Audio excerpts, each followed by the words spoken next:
All right, thank you everyone so much for joining us. Welcome to our webinar that's co-hosted between the Terner Center for Housing Innovation at UC Berkeley and Homebase. This is a webinar that's designed to bring together practitioners who are setting up innovative programs that have to span partnerships across organizations, across sectors, in order to meet people's complex needs. So a few little housekeeping rules. If you have questions for us, please do use the Q&A chat feature. That way we'll all be able to see your questions and we'll either answer them in the chat or out loud in our discussion. And to give you a little idea of a run of show, we're going to start with a small research presentation before we get into a moderated discussion with our panelists and a open Q&A where audience members, we encourage you to bring your questions at all ranges of scale and practicality.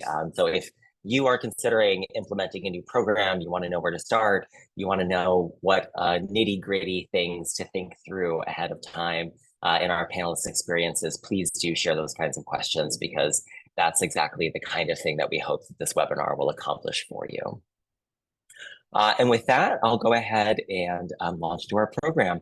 My name is Ryan Finnigan. I'm the Associate Research Director for Homelessness and Housing Affordability at the Terner Center for Housing Innovation. We are a policy research and analysis organization at UC Berkeley. If you're not familiar with this already, which you probably are because you're here.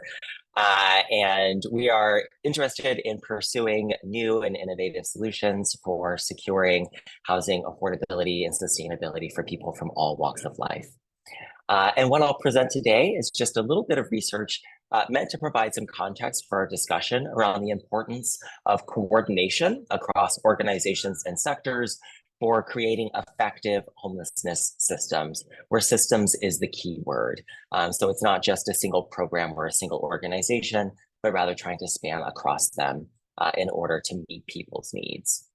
And pretty much any amount of research or common sense can tell you how complex of an issue homelessness is. In the housing world, we might often focus on the central thing for keeping people housed or helping people regain housing, being some form of housing-related assistance, either time-limited or ongoing. But obviously, the collection of things that people must navigate, either that lead to homelessness or are a function of homelessness, call for a bridging of services and assistance across a wide range of domains. Healthcare crises can both precipitate homelessness and stem from it. There's a need for engagement with the broader social safety net. Survivors of domestic violence have unique needs that require tailored and specific services to meet them where they are. There's also spanning outside of the social services and homelessness world in terms of engaging with behavioral health services, education, workforce development, transportation assistance. And so when we think about what does it take to reduce, prevent, or end homelessness, we need to think about all of these different systems coming together and moving in the same direction. And one example of that kind of concerted effort that has garnered a lot of public attention in recent years has been the large reduction of homelessness in Houston, Texas, over the last several years. And so their annual count of people experiencing homelessness, called the point-in-time count, which estimates the number of people experiencing literal homelessness on a given night, has seen a sustained decline, roughly halving over the course of the last decade.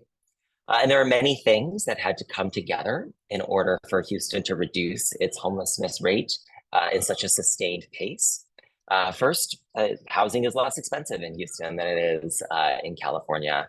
And in Texas, it's cheaper and faster to build housing, including affordable housing. But in addition to high housing production, there's also been a lot of effectiveness in pursuing funding related to homelessness and devoting it to permanent housing solutions. And in order to meet that need, there's been strong coordination between local governments, housing providers, service providers. Houston's Continuum of Care has been an effective convener for people that all play a role in meeting the needs of people experiencing homelessness in Houston. They have a coordinated and holistic strategic plan that stakeholders all swim in alignment with. And Houston's not alone in this kind of strong coordination. Research across the country comparing different places has consistently found that when there is stronger alignment between organizations in different sectors, stronger coordination between public and private partners, and meaningful incorporation of nonprofit service, shelter, and housing providers in decision-making and system planning, that there are greater reductions in homelessness, including chronic homelessness, and there is a wider range and effectiveness of services being offered within that given place. And that's true in California as well. There are many examples, some of which you'll hear about today, about effective teams and coordination between partners in different sectors offering different kinds of services. And so to provide a little bit of context for the examples that you'll hear about today, we'll just lift up a few of the themes that have come across in the research that the Terner Center and our partners have been doing over the last few years. And so coming out of a statewide assessment of homelessness that the Terner Center conducted along with our partners at the Benioff Homelessness and Housing Initiative and Apt Associates, we interviewed hundreds of service providers, local government partners, and other stakeholders, as well as people experiencing homelessness, either currently or in the recent past, about what makes for effective homelessness systems or linkages of services to meet people's needs. And a few things jumped out, some of which you're going to hear quite a bit more about today. The first is the importance of aligning roles and goals. Stakeholders sometimes described the challenge of homelessness relative to other kinds of social services, of there not being necessarily a clear leader or a clear organization that sets the direction. And so when stakeholders described their efforts to improve coordination, they would say things like, quote, "We weren't trying to make individual organizations work better. We were trying to make the system work better, better outcomes for the people." And so it's really a system change effort. And what they were just describing were efforts to proactively align missions that help break down silos between organizations and sectors. So rather than one organization trying to address somebody's health needs and another organization trying to address somebody's shelter or housing needs, the ultimate goal was to resolve homelessness and all of the challenges that people were experiencing in connection to that. And so how is it that we're bridging together rather than trying to address somebody's complex needs in a siphoned or siloed way? Second is, of course, the importance of resources. So it's not just that there's a need for more resources, it's not just scale, but it's also the way in which those kinds of resources are provided. One of the big challenges that stakeholders described, and you might hear more about today, is the challenges of providing funding in a siloed fashion. And people talked about how, quote, "It's very, very difficult to achieve any sort of meaningful holistic coordination when departments receive funding streams that come from separate contracts, from separate state agencies with different mandates and different regulations. Pulling those different streams together can reinforce silos if not done in a very thoughtful way." One of the other challenges around the way that we provide resources is that many of our biggest funding streams come through one-time allocations. And stakeholders told us again and again, quote, "Getting providers to build programs on one-time funding and really buy into it and do something transformational is challenging on 1 year, 2 year, even 5-year funds. One-time funding is hard to build deep trust with providers and trust with the clients that they serve as well. And so how do we come together in order to regulate some of the kind of ebbs and flows or some of the challenges finding long-term sustainable paths without this creation of flexible resources aligned with community needs? And so some of the challenges that our panelists navigate today are related to this need for trying to figure out how we provide this ongoing and flexible sources of funding. And lastly, the importance of relationships. I mean, that's obvious, obviously going to be a through line of our conversation today, but the relationships between different sectors, different organizations, there's often an amount of translation that has to happen. People working in the housing world have their own vocabulary and acronyms, as do people working in the healthcare sector or people working in private sectors and philanthropy relative to government partners. There's always a layer of translation that needs to happen. But there's also a need for two-way collaboration and trust. Stakeholders, when working across the public and private sectors, said that their relationships and programs were, quote, more effective when the partners were confident enough to allow some flexibility and leeway and allow a back and forth conversation about what's working and what's not working, so that there's flexibility enough to pivot our processes and systems as needed. And so this kind of collaboration and flexibility relies on a respect for each other's expertise. It relies on an openness of communication and a nimbleness that the mission is to meet people's complex needs. And sometimes that mission means altering the parameters that one might have started a program with in order to ensure that it's achieving what it set out to do. And so with that, I'll stop here in terms of our short context setting, and I'll pivot to our panelists who can tell you much more about what do these things look like in the day-to-day practice of meeting the needs of people in order to make homelessness rare, brief, and non-recurring. And I'll turn the microphone over to our moderator for the discussion, Nicole Johnson from Homebase, who will allow our panelists to introduce themselves and kick off our discussion. So please take it away, Nicole. Thank you so much, Ryan. Good morning, everyone. Thank you for being here. Again, my name is Nicole Johnson. I'm a senior staff attorney at Homebase. And Homebase is a nonprofit that works directly with communities to develop strength-based, customized responses to some of their most pressing challenges. Basically, we partner with clients in the public, the nonprofits, and the faith-based sectors to identify barriers and resources to help them really design customized, scalable solutions to build their capacity to prevent and end homelessness. I joined Homebase after many years of working as a clinical social worker, managing shelters, and providing intensive case management services. And I also bring to this work my experience of actually being homeless. Throughout my childhood and early adult life, I experienced chronic homelessness. And in these kind of spaces, I always like to share that I went from shelter resident literally to case manager overnight. So I am very excited to converse with you all today. And now I'd like to invite each of our panelists to introduce themselves. We can start with Katie, then Mary Kate, and finally Logan. And if you could each just share, a bit about the work that you do at your organization and the partnership that you're going to be chatting with us about today.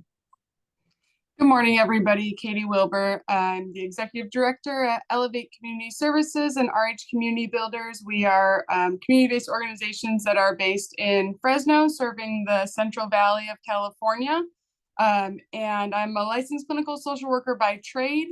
Our organizations serve the spectrum of services from street outreach and housing navigation to emergency shelter, rapid rehousing, and permanent supportive housing. We also have an affordable housing development arm that then provides the on-site property management to those properties that we develop. And looking forward to sharing about our partnerships with the local managed care plans and how we have really integrated CalAIM services and funding into a variety of the services that we're doing, both as standalone programs that are fully funded through CalAIM, but also as a secondary funding source to really supplement and increase the budgets of other programs. Hi, everyone. Mary Kate Johnson. I use she, her pronouns. Thanks for having me. I'm the Director of Regional Homelessness Prevention at All Home, which is a Bay Area policy organization advancing regional solutions to homelessness across the 9-county Bay Area. I actually started my career in this sector. I'm an attorney by training, but I started this in this sector. I started my career at Homebase as a staff attorney several years ago, and then worked at direct service organizations in San Francisco, including Larkin Street Youth Services and Compass Family Services, services before joining All Home to work on prevention. Our regional action plan lays out a strategy of concurrent investments in prevention as well as interim and permanent housing to help communities create rapid and substantial reductions in unsheltered homelessness. And so prevention is a really important part of that strategy. And what we're trying to do is help coordinate partnerships and a program model across the 9-county Bay Area to really leverage prevention to reduce unsheltered homelessness. And we're partners with BACS in that effort. So I'll turn it over to my friend and colleague, Logan. Hey, thanks, Mary Kate. Hey, Logan McDonnell. I'm the director of Keep People Housed at BACS. BACS operations occupy the entire system of care within housing and mental health continuums: street outreach, CES, interim, scattered site, PSH, and targeted prevention, which is what I hold.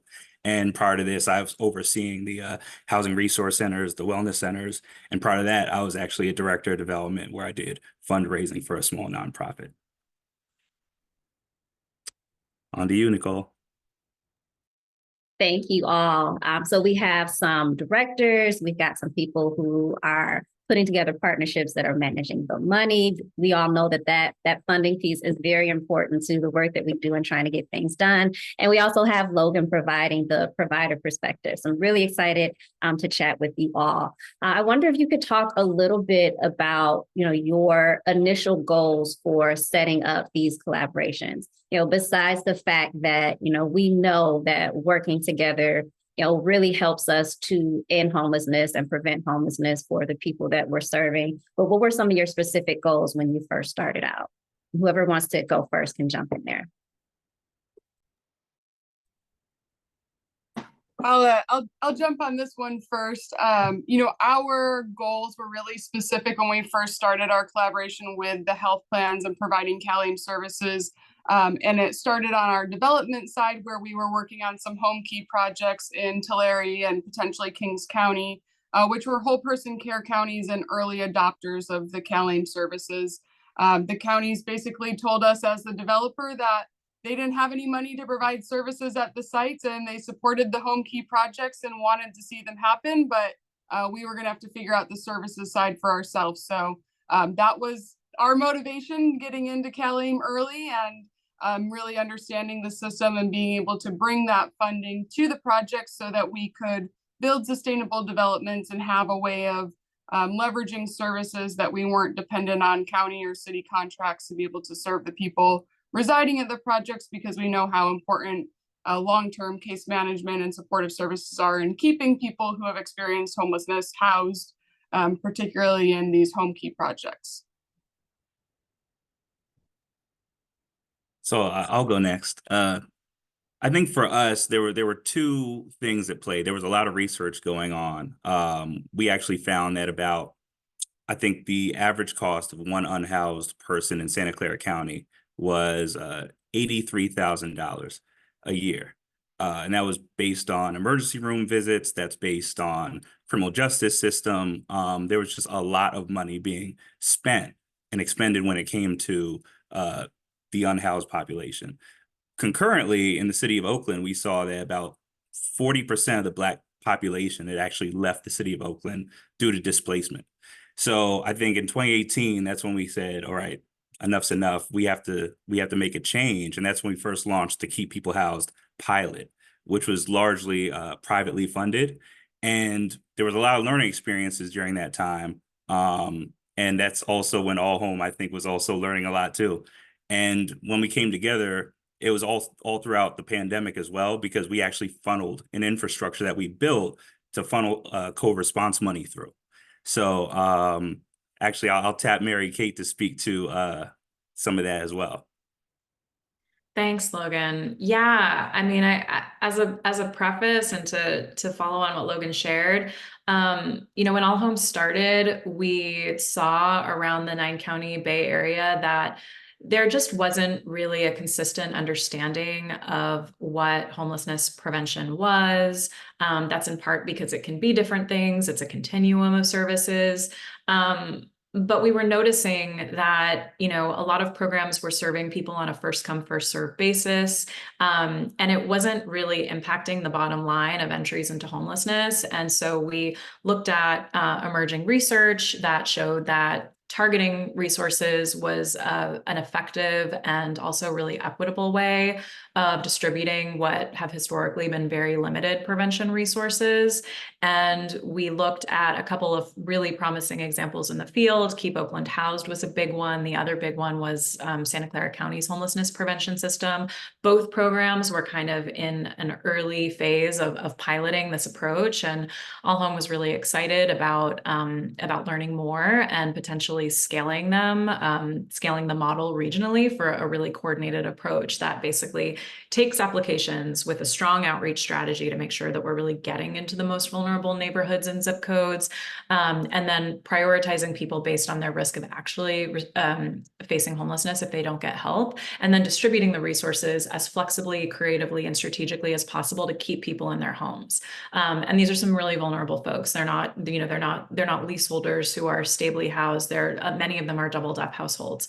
But the goal is, you know, really to keep people housed, and then work with them in the ways that our programs have capacity to start to really build longer-term stability, and connect them to community partners to help them build their own stability following exit from services. So that was really our goal, to keep people housed, to help reduce unsheltered homelessness and homelessness, reduce entries into homelessness across the region, and really coordinate the region's approach to prevention so that we have a common understanding, a coordinated strategy, and stronger relationships across the prevention continuum.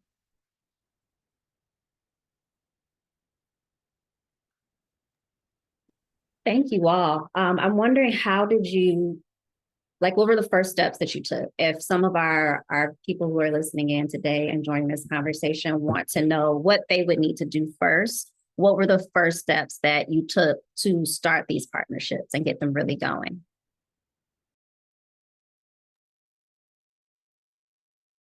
For us, I think the first steps were actually being really aware of the terrain and who else is doing this work. I think operating within a silo, it could get really, you do yourself a disservice and you do the community a disservice because you don't really know who else is kind of thinking about the same things that you're thinking about. So for us, we were in a lot of communication with All Home and many other community partners where we were able to say, you know what, we're all doing this together, but we're doing it separately. So how about we actually come together, put it on paper, we get the funding together, and All Home did a really good job of having a lot of funding and working with us to actually make it happen. And I think on the CalAIM side, I think the landscape looks very different now with becoming a provider and forming partnerships with the health plans than it did in early 2021 when we kind of picked up the process. But I think really understanding who the health plans are in your counties that you serve, and the different fee structures or billing processes to understand how those budgets are going to work together is probably the first critical pieces of implementing CalAIM into your systems, because each of the health plans like to do it a little bit different. And I'll just add a little bit to what Logan shared. I mean, I think that I could not agree more with that point about the existing service landscape and bringing people together. I think that's where All Home and BACS both really shine, because we're in contact with people across different communities. And so we're able to bring folks into conversation in unique ways. BACS is a service provider and All Home is an advocate and a convener. And I think that, you know, in terms of early steps that we needed to take together, I mean, we needed to build out the model that we really wanted to scale, and we needed to create the tools to be able to scale it. So you can think about it, I mean, I like to think about it in terms of the public sector. So you need the buy-in from the public partners, the willingness to kind of structure things to make cultural and operational shifts to different ways of working. The nonprofit sector, so bringing in service providers with expertise in case management, helping people meet emergency needs with financial assistance and so forth. And then philanthropy, which is really critical. So we, All Home was able to raise a private pooled prevention fund to help incentivize some of the changes that we wanted to see in the prevention strategy across the region. And we were able to use that fund to make accelerator grants, which is what we're currently doing. But in the beginning, we used it really to create technology as a tool to help us scale the model. So we partnered with Bax, we built a technology platform, and then Logan previously indicated we tested it during the pandemic. So we used it to distribute about $38 million in federal pandemic rent relief in San Francisco and about $44 million in pandemic rent relief in Oakland. And we meanwhile convened academics, service providers, people with lived experience, and we built an assessment tool. And then we were able to track how the assessment tool distributed that pretty large volume of federal resources. So that was, I think, a really critical ingredient. So it was the private funding to help accelerate the model, the partnerships, which helped develop what the model was and what the content was, and then the technology, which really, put in place the tools to help us scale and really start building regional infrastructure. And just to add one last thing to that, well, actually not even add because she already said it, but it's really what we found was we really just had to kind of spread the gospel to an extent. Like there was we found that really low income households, that's not the only indicator that someone could succumb to homelessness. There's also disabling conditions, past experiences of homelessness, justice involvement, living in a high distress zip code. There's so many other variables at play. And we had to actually spread that around because so many other communities had financial assistance programs, but they weren't targeted. And these programs operate on a first come, first served basis, which actually lended itself to prioritizing the people that really benefited from having that digital equity gap, or not having that digital equity gap, rather. So the people that had access to computers, the people that had access to information, were the people that were most likely to get served, especially the people that are most able to advocate for themselves. The people that didn't really have a voice, those are the ones that fell through the cracks. Thank you all for that. Sounds like quite a lot of moving pieces and things and people to juggle, which we know can be challenging. So what were some of the circumstances, outside of your control that you needed to navigate? And that could be, for example, limited resources, policies that just didn't fit the change that you were trying to make, things like that. Well, for us, lack of funding was definitely a big piece, because even with this really decent sizable amount of funding, we still had to set a threshold based on that funding. So there were a lot of people that were still in really severe need that weren't able to get it. And we had to really hear about a lot of these really horrible stories and situations that people were dealing with. And we had to say, no, unfortunately not, because you didn't meet this vulnerability threshold. And that, again, that's a funding decision indirectly, right? So I think that was one key piece. Another key piece was, as I stated earlier, Oakland's lost 40% of its Black population since the 90s, right? And to address that, we actually had to talk about race. But when it comes to a lot of funding sources, you can't really talk about race. So, how do you go about that? And the idea is like, well, let's talk about proxies. And that's where the zip codes come into place, because a lot of those zip codes, when you look at redlining and kind of like the heat map overlay of that, you'll see that the amount of evictions, the increasing rents, the stagnant wages, all that is synonymous with, again, these zip codes, and again, synonymous with race. So that was the big thing for us around navigating policy and funding.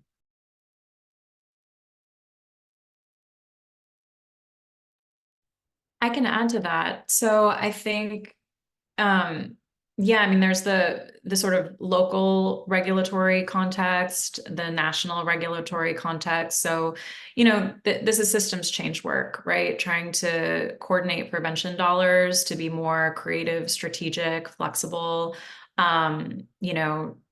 So I think we faced local barriers, right, with programs that historically operated on a very first come, first served basis, and then had rules in place to help manage the overall level of resources that didn't match up with what the evidence was telling us about really what really works to prevent homelessness. So, for example, having caps on assistance, it helps you manage your pool of resources. So, it helps you ensure that no household is getting more than, say, $3,000 or $4,000 or whatever the cap is.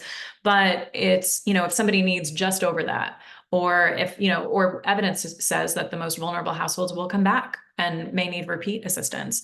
And so, it's really about creating the systems change and making the shifts to be able to meet people's needs more flexibly and individually and creatively. And so keeping your eye on the goal versus the rule, right? And making sure that all the rules are lined up to facilitate what the goal is. So I think, we really were able to leverage our private funding to make some of those shifts in the local regulatory landscape, but county by county by county, it's work. It requires conversations. It requires sort of, Logan spoke about kind of, convincing people based on the research and the evidence. So we had a lot of those conversations. There's also federal requirements, right? Like some funding sources are not flexible. We all know this, right? There's a 14-day rule associated with some funding sources that make it, it's really hard to use those resources then in a creative and flexible way. So I'd say that's one barrier. Another challenge is just the scope of the problem across the region. In the 9-county Bay Area, there's, 1 million extremely low income people, about 500,000 ELI households. That's a lot of people. And it's, we can't target with 100% efficiency. We don't have a crystal ball. We don't know exactly who's going to become homeless, but we can certainly target our resources more efficiently and more equitably than we have. But that's, the pool of need is really deep. And so raising resources for a smart strategy is, it's people like a smart strategy, and we found our philanthropic partners really eager to partner with us, but we needed to really refine our assessment tools so that we were able to, have a manageable level of resources to work with. I think, in one of the barriers that we kind of had to navigate around, especially with blending funding into existing resources and existing contracts, came from figuring out how each different funder wanted that reflected. I think it's pretty common practice for funders to blend, funding on the back end, thinking about, on the mental health side, seeing MHSA dollars and Medi-Cal, specialty mental health blended, but they're controlling both of those funding streams and managing what's paying for what and how they're documenting all of those things. CalAIM, especially ECM and the community supports, really brought a different flavor to that, as the providers are contracted directly with the managed care plans, versus that money flowing through the county or city that's the contract provider for the other services. And so navigating that and figuring out which way each different funder wanted that reflected, and if they wanted it flowing through one budget or separate budgets, and how they wanted the documentation to reflect not duplicating services or not double dipping for funding on different services, has been unique. And thus far, kind of each funder has taken a different approach to that. And so that's been one of the things that's taken a lot of nuance in the navigation for each different place we've tried to blend that funding in. Let me just say that I love some of the creative ways you all work to overcome those barriers. Like one of my frustrations as a direct service provider with coming to trainings and webinars is that it's usually somebody just talking and they tell you all these cool things they did, but nothing that you can really take away and like implement same day. But something like, how you got around that data and the funding issues and use that redlining information, like that was it for me. That was yep, I can take that home. I can use that today. So I'm wondering how else you all have used like your strengths at your different agencies, your particular expertise. How have you used those to your advantage in these partnerships? And maybe how have you been able to stretch yourself in new ways to get these goals accomplished?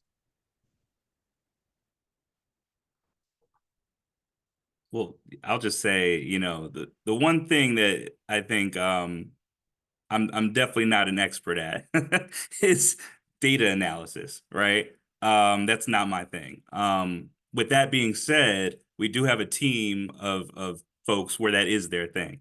And when they put together this tool that we have, it actually has all the demography information, geography, all of the variables that funders, evaluators, anybody would want to know. We're able to actually carve out those specific data points based on funding source. So if All Home has a specific target population, if City of Oakland has a specific target population, whatever it is, whatever the variables or aspects of that program are, we're able to actually just click a button, a toggle, and we're able to see exactly what each dollar did transparently. So even me, someone who's definitely not a data guy, I can just pull up the app on my phone, click a button, and give funders an answer in real time. So I think that was, I guess you could say, a stretch for me, but it was an easy stretch because, the infrastructure was built. So that was the biggest takeaway that I think I would want to leave with people, is just build that infrastructure. So even when you do have something that isn't really necessarily your discipline, you're able to lean in.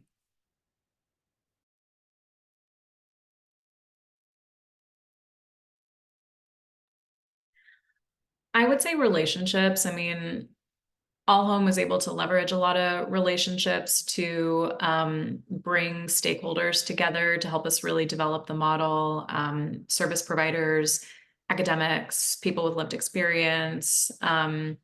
And we were able to draw on relationships around the Bay Area and really bring people into conversation who maybe had not previously been in dialogue. So I think that was really important towards accelerating this, and it continues to be really important as we're expanding our work in new communities.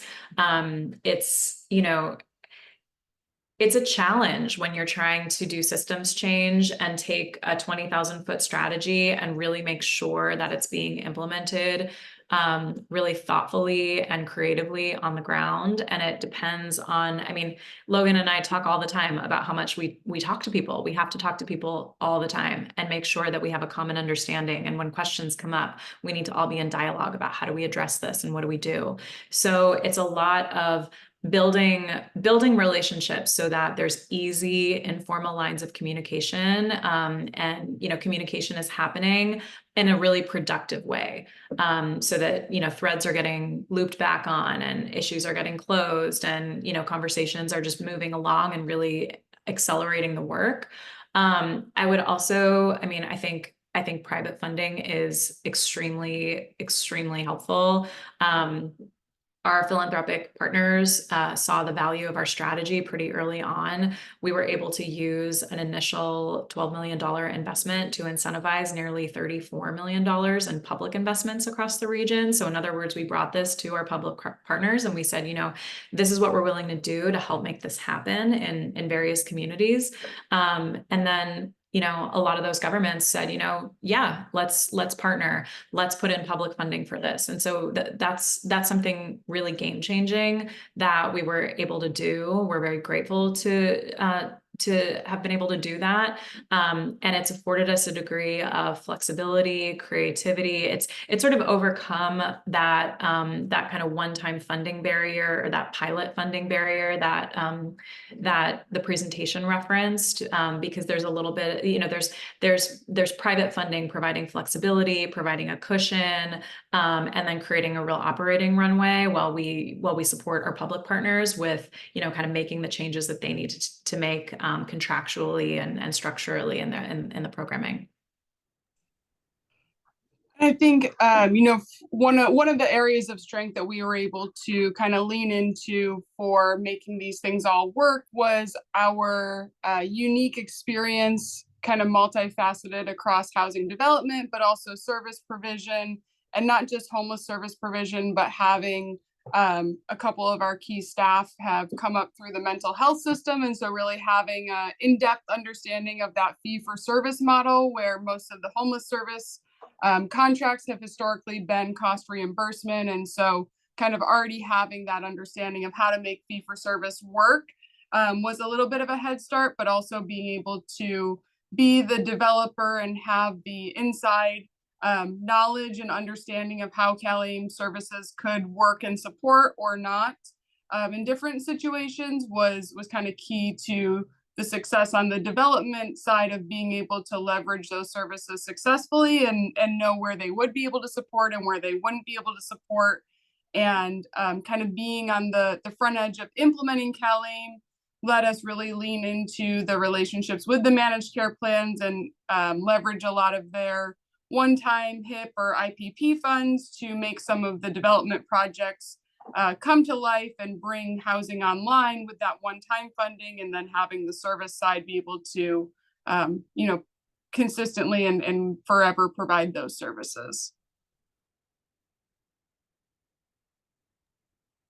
So I'm hearing a lot of strategic moves going on here to pull these amazing partnerships off. Are there any strategic choices that you made to maybe build upon the existing infrastructure and try to coordinate with efforts that were already going on? Yeah, I mean, I think one space that I can speak to that really strongly is where we started to implement CalAIM services into some of our existing low barrier shelters and to leverage that relationship with, in this instance, it's the city of Fresno, that's the main funder, and being able to help their home key operational dollars as well as HAP operational dollars make their shelters go further. By bringing that CalAIM dollars into the equation and providing the navigation services through CalAIM rather than utilizing their more flexible dollars that can make the shelters go further or longer. I think I'll just mention this idea of documentation. I think that was the biggest push and pull when it came to a strategic choice that we'd have to really double down on.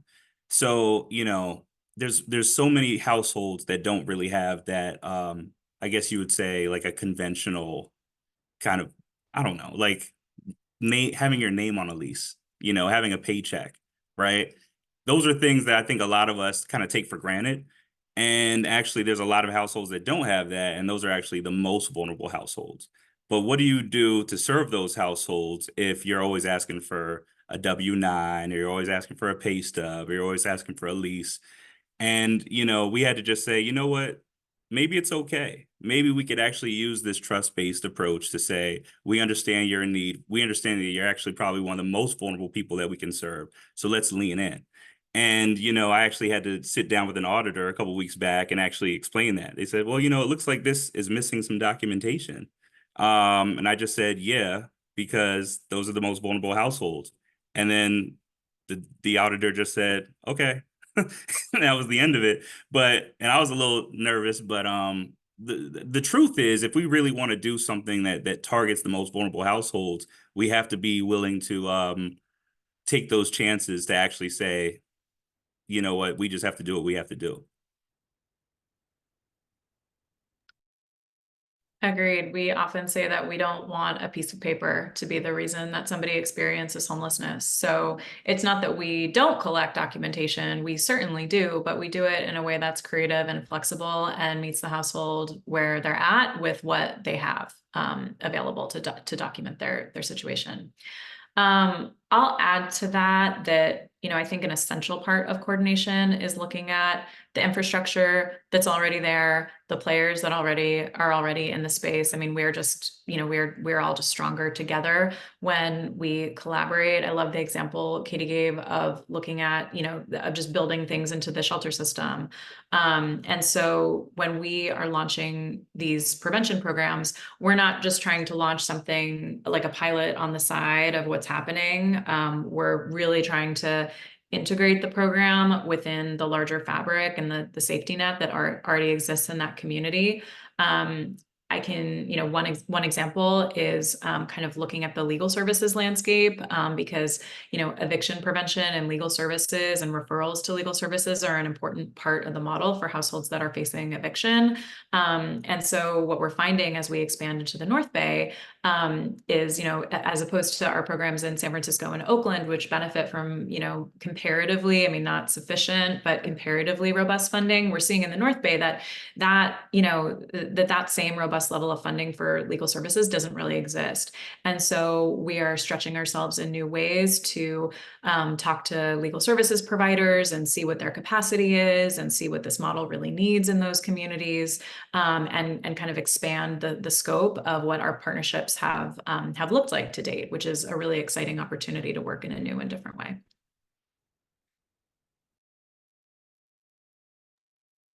Thank you all.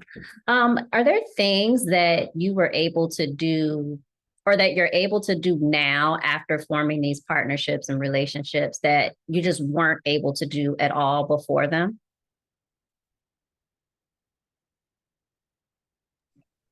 I think the biggest gap that it has filled for us with partnering with the managed care projects or programs is being able to provide that ongoing tenancy support for people who have moved into housing and had experienced homelessness.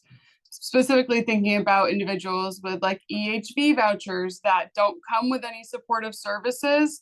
CalAIM has allowed us to pair supportive services with individuals who are getting those EHV vouchers, and really be able to kind of self-create a program that is supportive housing without needing those operational dollars if another partner is bringing those subsidies to the table. And so I think CalAIM and the services have created more funding opportunities for a lot of things we were already doing, but specifically around like the EHVs that had no services and nobody else had money to provide those services. It's really filled that gap. I think for us, and I give Mary Kate all the credit for this, there's been a lot of cross-referencing in the past year. So it isn't just us doing things the way that we do things. Very often we're meeting with Sacred Heart or other like Santa Clara County providers or providers in other counties to actually see what they're doing, what's working for them. And I think that's an experience that I'm usually in my Alameda County or Contra Costa County bubble. But I think that's been really helpful in that partnership, is actually learning some things that other people are doing in other places locally. Thanks, Logan. I really appreciate that. And it's so fun, pulling people into dialogue and realizing we're doing a lot of the same things like in communities, and we're doing them pretty strategically. And the more people we pull into dialogue around the strategy that we're building, the more we can kind of generate the energy and excitement and buy-in to bring the strategy to new communities and new people and new places. So that's really exciting. I also think that with our technology in combination with the relationships and the partnerships piece, the technology has really allowed us to scale in a coordinated way. And it's really allowing us to build regional infrastructure, which we didn't have before. We have a lot of data on who the vulnerable households are in the Bay Area in a detailed way that we didn't have before. And I think what that's really set us up to do is start to think about like the proof of concept part and the impact. I mean, we've measured early results, but we're right now starting an impact evaluation that's really going to validate the outcomes in the model. And we have studies, we have research, we have a randomized controlled trial from Santa Clara County that was published last year, which shows that this model works and that no household is too risky to help. And that's wonderful to have. And we're constantly trying to learn new things, refine the model, measure impacts that really help make the case for all governments across the Bay Area and hopefully beyond to be implementing this way of doing prevention. And I think we've put in place the building blocks that are going to allow us to do that in a way that we weren't set up to do that before.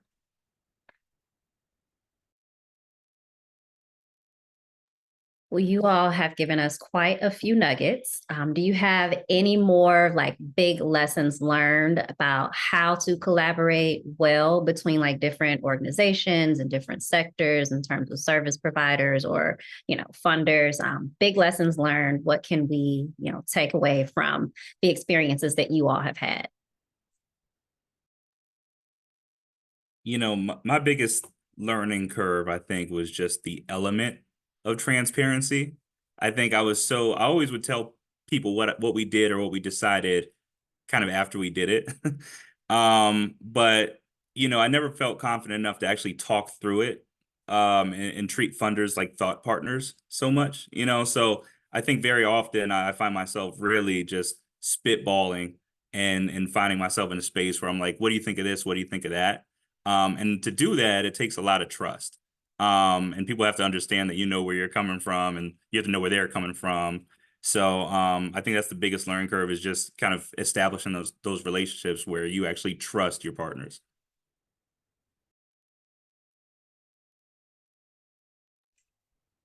I think one of the things we haven't touched on, but really integrating CalAIM into our coordinated entry system has been a learning experience on a lot of different levels. And I think the biggest kind of takeaway from that is just frequent and open conversations, and same transparency theme that Logan was going with. Really talking about what's working well, what's not working well, where is integrating this creating barriers for people getting services, where is it benefiting the system, and how can we, as a community and as a continuum of care, really work through these barriers together and, increase the services offered through CalAIM without slowing down or creating barriers for individuals to actually get those services. Yeah, I think that kind of transparency is really important. And I think, relationships are kind of built by building relationships. I mean, the more you talk to people and, have the trust to sit in difficult conversations and problem solving conversations, the more you develop that trust. And I think when you have those, or when you approach those conversations with passion and energy and like a spirit of let's fix it together because we have the same goal, I think that you really build strong working relationships and connections, and you can kind of use those to bring people into dialogue and coordination, and that's one of the most rewarding parts of the work.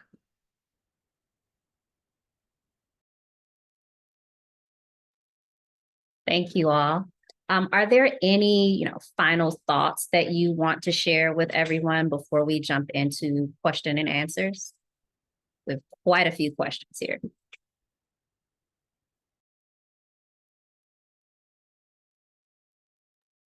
I mean, we didn't really we talked a little bit about how messy it can be. It can be messy, difficult conversations have to happen sometimes because you have limited resources and you have to make difficult choices about what you're going to do and what you're not going to do and what you're going to spend time on and what you're not going to spend time on, what you're going to spend money on and what you're not going to spend money on.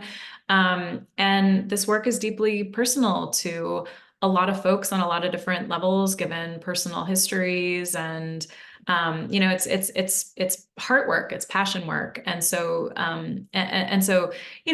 there's a lot to navigate there in building relationships. So I think that one of the things is to kind of, get into the mess and really build those strong connections with the people that will help you build, build something more strategic and more creative that works better for everyone and the people that we serve.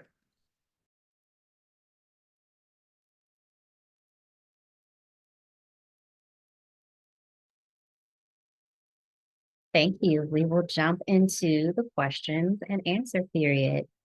So one question for everyone. How do you know when you're on the right track in terms of coordinating between partners and sectors? So for example, is it performance metrics for your services? Are you looking at whether or not policies and programs align, or other changes within the different homelessness systems?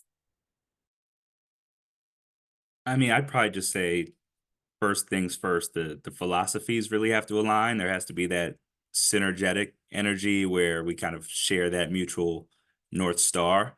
I think everything else kind of falls into place after that, because sometimes that's the hardest part, is really just having these ideas that don't reconcile.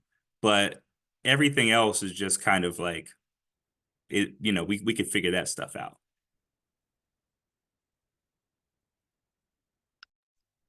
I'll agree with Logan on that. I think that when we can take a step back and make sure that what the puzzle pieces we're trying to fit together are meant to fit together, is when we can figure out if we're on the right track or not. There has been a couple times where we try to integrate CalAIM into a program that is just not a good fit for whatever other restrictive reasons or other populations served, and being able to recognize that it doesn't have to fit everywhere, and that's okay for our system too.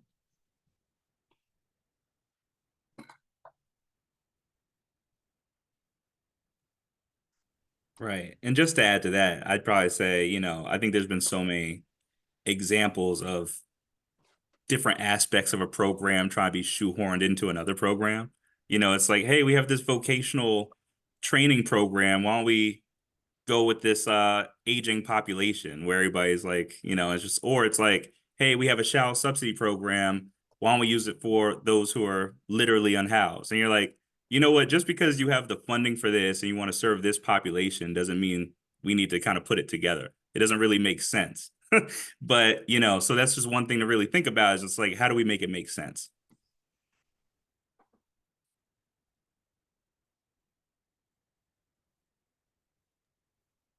I think this question might be for Logan and Mary Kate. Given that you had targeted populations, did you get static related to fair housing that's against the spirit of the law?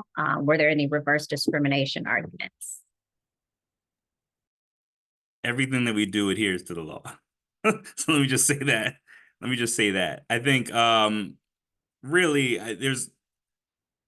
there can always be a conversation about it. I mean, sometimes someone asks us why we're prioritizing households that aren't literally unhoused, which in and of itself, it's like, well, this is a prevention program. There's way more money for homelessness programs, but depending on who you talk to, there could always be an argument for something. But the truth of the matter is, as long as you're doing things ethically, legally, anybody can say what they want. So that's kind of my stance on it. To add to that, we've really used research and evidence, and we've rooted everything we do in the research, and with the goal of keeping people housed, and trying to reduce entries into homelessness and reduce particularly racial disparities to advance equity goals. And so I think that based on the evidence, we've been able to really collaboratively develop a model that helps distribute very limited resources highly efficiently, getting people checks fairly quickly, to meet them where they're at and keep them in their homes. And then really equitably, Logan spoke really well about the history of residential segregation and using zip codes. And, when every dollar has more impact when it goes to the most vulnerable person, and, preventing the trauma and displacement of homelessness, it's cost effective, but it can literally change someone's life and the course of their life. So I think when we explain our model to people, it just intuitively makes sense. And when we explain the research, it's very persuasive.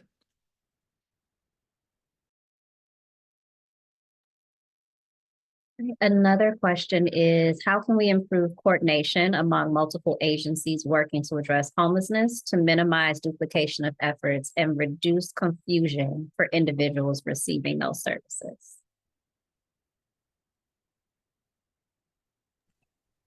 I think one of the initiatives that we've taken, particularly in the Fresno Madera continuum of care, is really trying to label services the same and not differentiate that you're getting this service from RH Community Builders or this service from Pavarello House, but you're getting housing navigation, and using that language consistently with the people that we're serving, so that when they go talk to somebody else, they're able to kind of reiterate that versus, I just have this case manager, I just have this person I'm working with.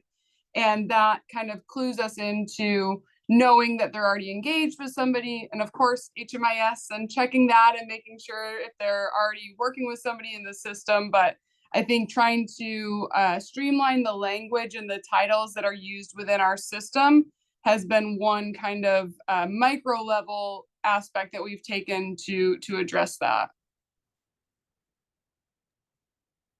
I think this is one of the $1 million questions, right? It's very hard to do, and it's essential to do. I think what All Home has really leaned into is our strategies and using our private dollars to really reduce barriers and streamline the back end. And where Bax deserves a lot of credit, as well as all the other service providers in our program networks. I mean, their focus is really on building connections and, serving people. And these are, sometimes these are households in crisis. So sometimes it can be really hard to build and maintain those connections and contact, and maintain contact with a household that's in a crisis housing situation. And these teams manage to do it. And I see our job and our role as sort of streamlining the back end to really facilitate those connections, so clients can have a seamless experience and a positive experience with systems that have often let them down.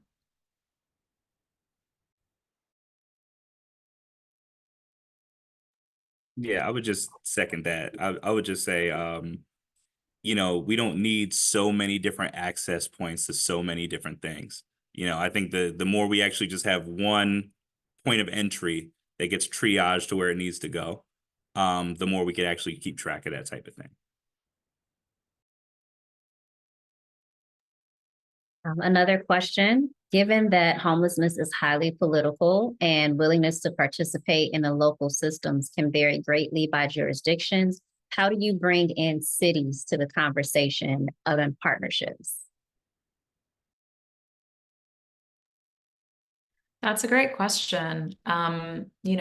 We All Home in our regional implementation work, which involves the concurrent investments that I mentioned at the top of the webinar. So basically, supporting county governments to make investments in prevention as well as interim and permanent housing and coordinate those investments to help reduce homelessness, unsheltered homelessness, entries into homelessness. I think cities are a really important part of that conversation. And we're partnering at the county level in Sonoma right now, but we're talking with Santa Rosa and Petaluma, and they are active partners in the work. And I think when you bring cities into that conversation, you can take advantage of the infrastructure that they offer. You can support better partnerships with the county in some cases in different communities. And you can really strengthen your reach into the neighborhoods and the communities that are most impacted and need the help the most. So I think adding those folks to the conversation is really important. They have unique perspectives and a lot to offer to the strategy conversation. I'll just give the worst non-answer ever, that in the Central Valley, we're really lucky.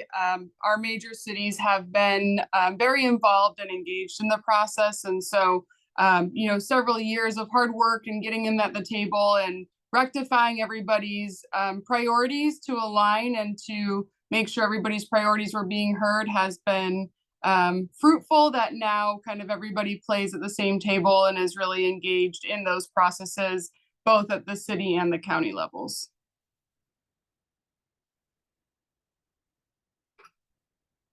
Okay, this question is for Katie. Can you talk about your experiences with CalAIM as a sustainable, consistent funding source for services provided at an affordable housing development? And what changes are needed to help affordable housing developments leverage CalAIM as a source of services funding at scale? Yeah, so it's definitely been a learning experience with blending it and bringing it successfully to developments. I think, understanding if there is a lead service provider and what that role looks like, and where CalAIM may not be applicable if they already have CalAIM with a different provider, and how that will impact your providers on site has been really critical.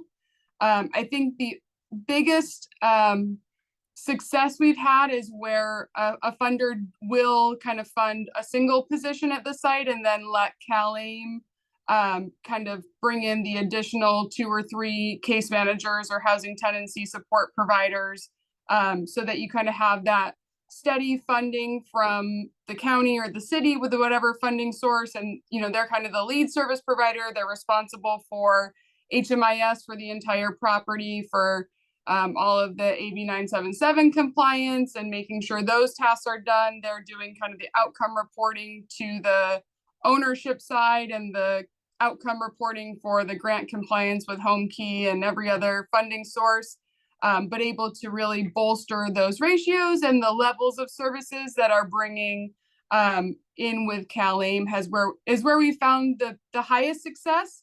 But I will say we have a couple of projects that are just funded with CalAIM. There is no other funding source bringing services to the site. And, for those properties, it's really been a mindful effort to engage people at move-in, recognizing that it's fee for service, and you've got to get people enrolled and provide the services if you want to keep your staffing levels where the property owner wants them. And so being at the table all the way from document collection and lease signing, so those relationships are built early and often, and really selling the services as a benefit of living there. Of course, our properties are all housing first, so it's not a mandatory they have to engage to stay there, but the more attractive we're able to make the services and the benefits of engaging, the more successful they've been. And we find the earlier we can engage them, the more likely that is to occur.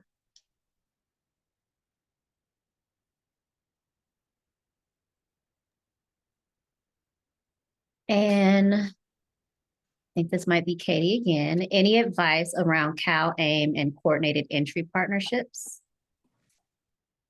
So the one place that we've really started implementing CalAIM into our coordinated entry system is with housing navigation.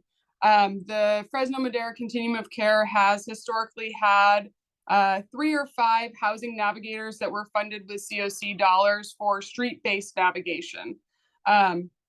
That obviously is not enough when our PIT counts are showing 4,000 to 5,000 individuals who are experiencing literal homelessness at any given time. And so we have been able to expand that system by bringing CalAIM navigators into our coordinated entry navigation services. And we did that by adding a question to our screening tool where people are at the access sites getting matched to navigation by asking if they have active Medi-Cal and if they know who their Medi-Cal provider is. If they say yes and they have that information, they are prioritized to go to a CalAIM navigator. Whereas if they say no, or for some other reason they're found not to be eligible, then they are matched to one of our COC funded navigators, and that way kind of prioritizing the more flexible resource for individuals who don't qualify for navigation through CalAIM and broadening our system by that resource of CalAIM.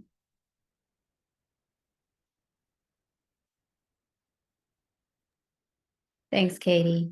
And this one is for everyone. When it comes to public or private partnerships, are there any private industry companies or startups that you're particularly excited about, or that you think are poised to make a real impact when it comes to addressing affordable housing in California?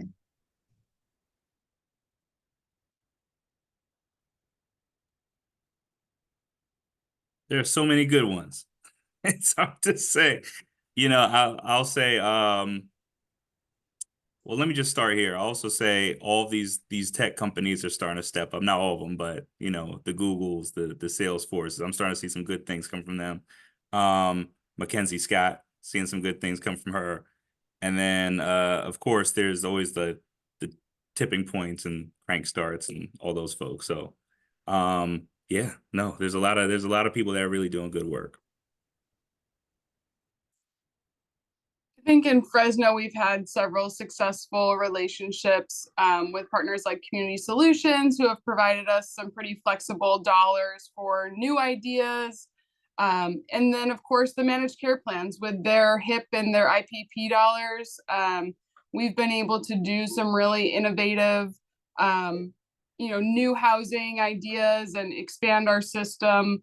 We're in the final stages of a partnership with Anthem to bring some shared housing sites online where they're supporting the acquisition, and then kind of the services will be provided through CalAIM, and the ongoing operations of the homes will be supported with the very low rents that people are paying. And so that's definitely a highlight of the relationship, where we're going to bring on, I think, 16 to 20 beds of shared housing through that partnership very quickly. So.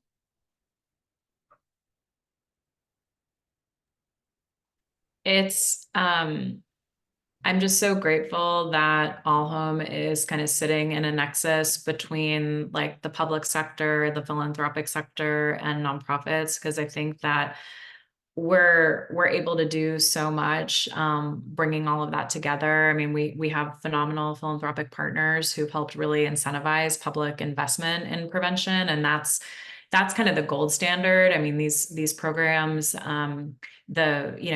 what we've seen in Santa Clara, what we're starting to see in other jurisdictions is we use the private funding to kind of accelerate the model, and then the public funding builds, and with proof of concept and impact measurement, kind of builds over time and sustains. And I think that's really what we're going to need in order to see reductions in entries into homelessness, and to see people staying housed and staying out of coordinated entry. So that private investment piece is critical, particularly on the front end. And we've been very fortunate so far to have partners that are supporting that are our government partners to make those investments.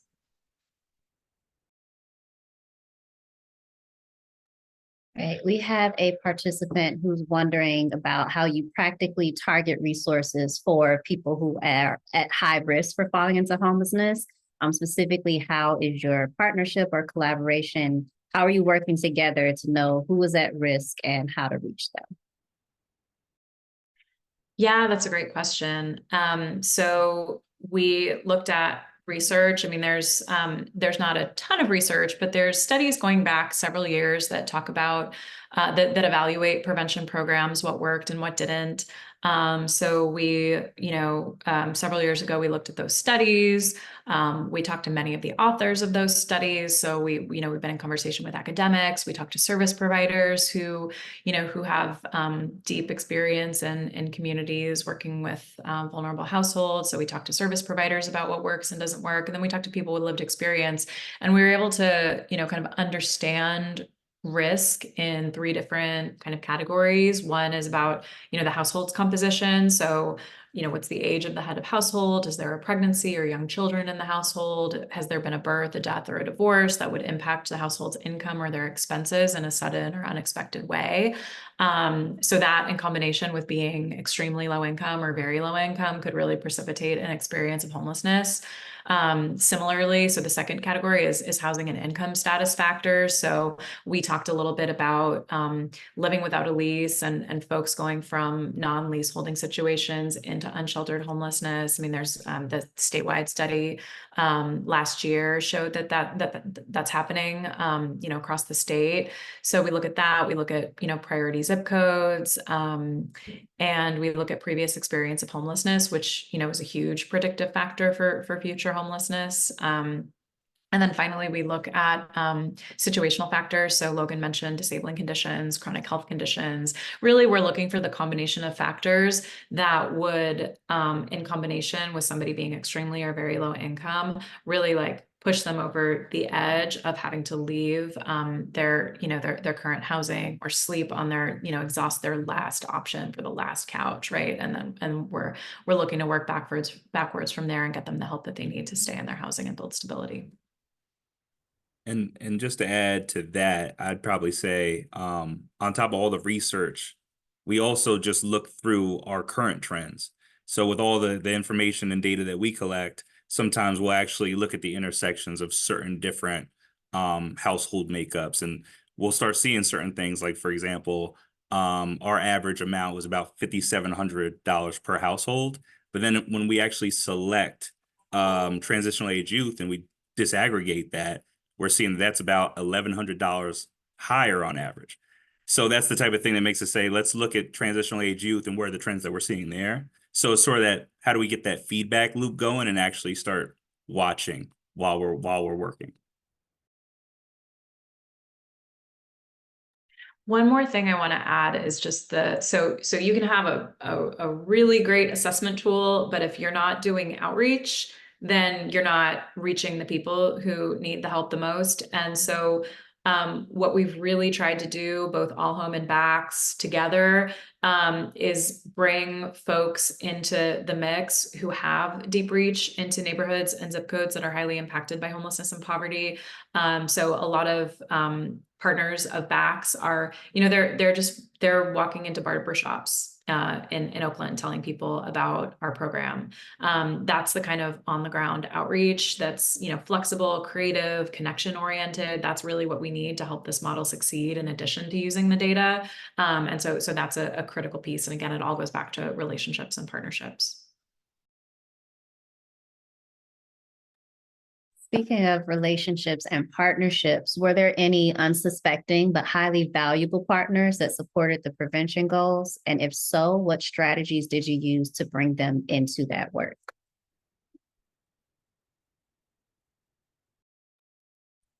Well, I'll definitely give a shout out to East Oakland Collective.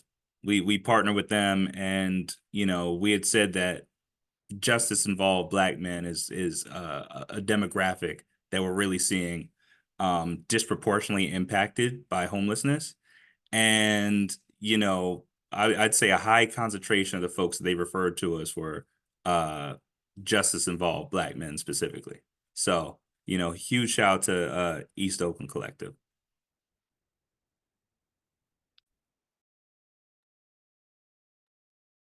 Yeah, I want to second that. I mean, the providers bring a lot of passion and energy and strategic perspectives to the table.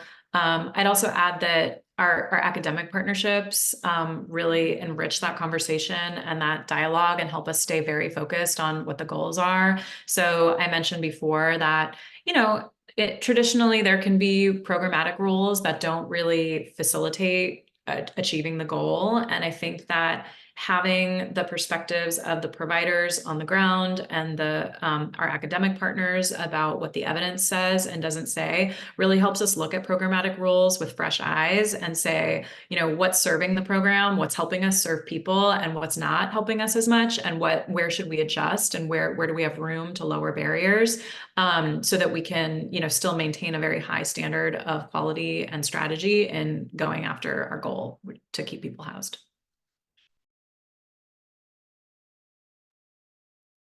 In what ways does All Home measure the effectiveness of the model used to target resources, and how often is that tool refined? That's a really good question. We've measured initial results in the platform that we've built. They're not outcomes, it's sort of service data. So we have a repository of that. We're also working with Backs to develop tools that will help us, kind of seamlessly reach out to households and follow up and learn what we can about their situations.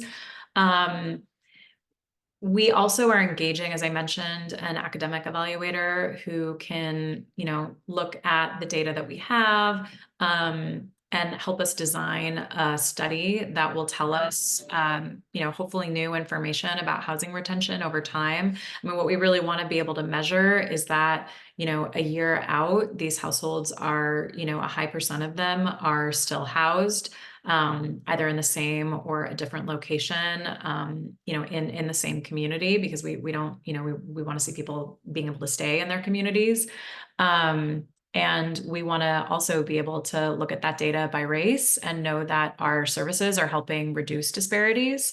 And so we're in the process of engaging with an evaluator that can help us measure those housing retention impacts, and then help us make the case about what works programmatically, to really, to make sure that we're achieving our prevention goals, and we can bring that conversation to our partners in the field, our nonprofit partners, as well as to our public partners, and refine the model based on those outcomes.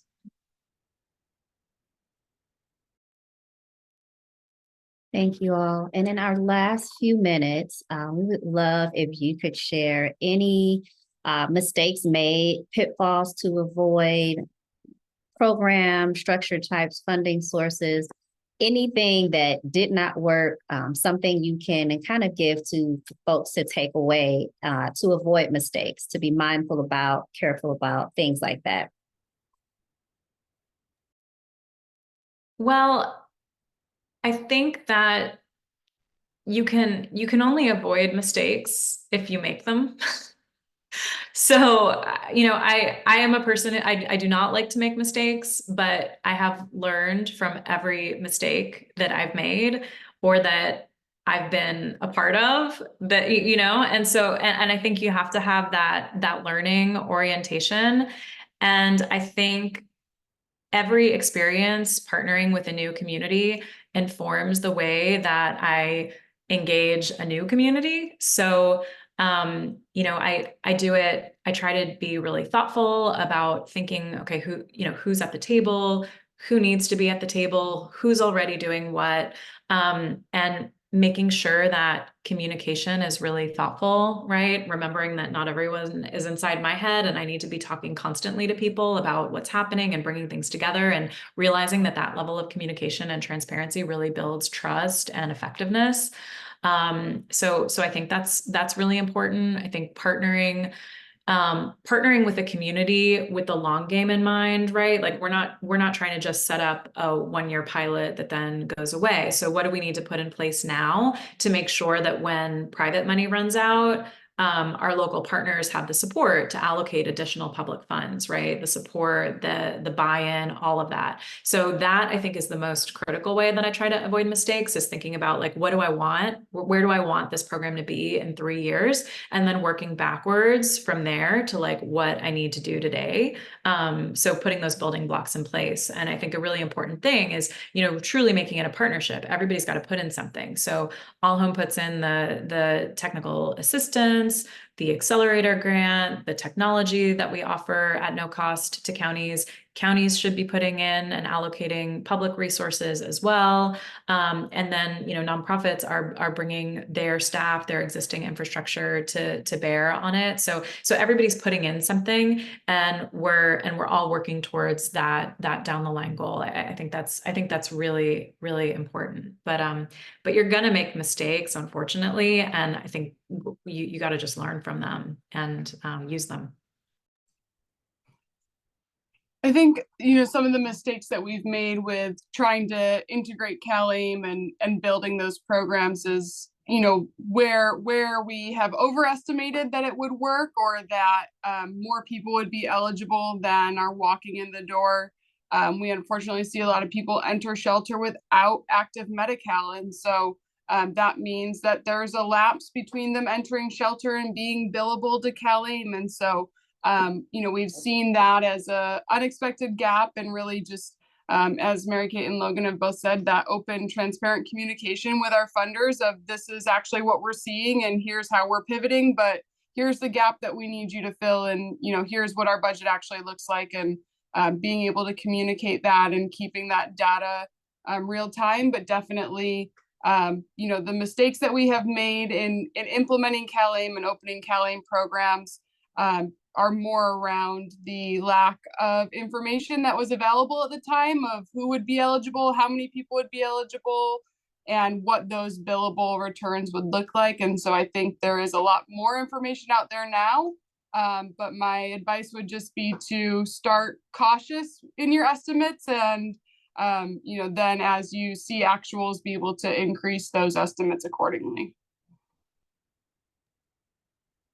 I'll probably say, and again, I'm probably gonna, I'm trying to figure out how to frame this because it's really not about a mistake per se as much as it's about learning, and the one thing that we continue to learn around is just that cultural responsiveness. So we've seen, with the question, we try to prioritize folks, for example, that have they don't have legal citizenship status. We understand that's a vulnerability point. However, a lot of people don't select it if they're not comfortable answering the question. So how do you respond to that? Or another example of that is we want to prioritize folks that have justice involvement. And we see that some races have actually been more comfortable saying that they've been involved with the criminal justice system than other races. So how do we address that? And those are the things that we're constantly learning about. And I think the answer to some of those things is you can't always just depend on a system. You can't always just depend on infrastructure. For us, we actually had to do follow-ups, so we'll catch you with the system, but then we'll actually follow up and ask more questions, and we'll unpack and we'll have conversations and dialogue, build trust, build rapport. And that's how we actually work with people. We don't just depend on technology.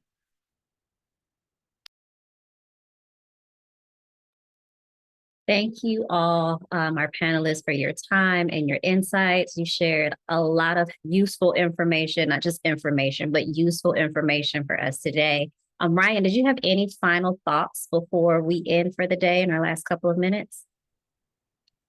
No, I echo your thanks, Nicole. This was such a thoughtful and practical conversation that I hope all of our panelists got something useful from, and all of our attendees as well. We will post the recording of this webinar on the Terner Center's website in the coming days. And so it'll be hopefully a renewable resource for you to refer back to whenever you're hoping to get a question answered or review something that you heard today. But thank you all again for this really fantastic conversation. Thank you all. Have a great day. Thank you so much.